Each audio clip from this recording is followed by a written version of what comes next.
6ஆம் வகுப்பு 7ஆம் வகுப்பு படிக்கும்போதுலேருந்தே விளையாட்டாக ஆரம்பித்த கவிதை தான். போக போக எனக்கு பாரதியோட கவிதைகள், பாரதிதாசன் கவிதைகள், கண்ணதாசன் கவிதைகள், வைரமுத்து அவர்களுடைய கவிதைகள், மேத்தா அவர்களுடைய கவிதைகள்லாம் படிக்க படிக்க தான் எனக்கு சிந்தனை தூண்டும் வகையில் கவிதைகள் எழுதணுங்கிற ஆர்வமே எனக்கு வந்தது. சாதிக்கிறதுக்கு வயது முக்கியம் இல்லைங்கிறதுக்கு நானும் ஒரு சாட்சி தான். பெண்கள்லாம் சின்ன வயசுலேருந்து அவங்களுக்குள்ளே இருக்கிற தனித்திறமைகளை திருமணத்துக்கு அப்புறம் விட்டுறாதீங்க, தொடர்ந்து முயற்சி செய்யுங்க. தூங்க விடாத கனவுகள் நிச்சயம் உங்களை ஒரு நாள் ஜெயிக்க வைக்கும். இந்த கவிதை தொகுப்பில் இருக்கக்கூடிய கவிதைகள் எல்லாமே வாசகர்களுடைய நெஞ்சத்து தோடும் அளவில் தான் இருக்கும்.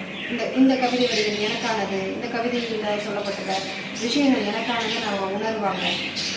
சில கவிதைகள்லாம் பார்த்தீங்கன்னா உண்மை சம்பவத்தை அடிப்படையாக கொண்டு எழுதப்பட்ட கவிதைகளாகவும் இருக்கும். நிச்சயம் இது ஒவ்வொருத்தருடைய மனசையும் ஆட்சி செய்யுங்கிற நம்பிக்கை எனக்கு இருக்குது.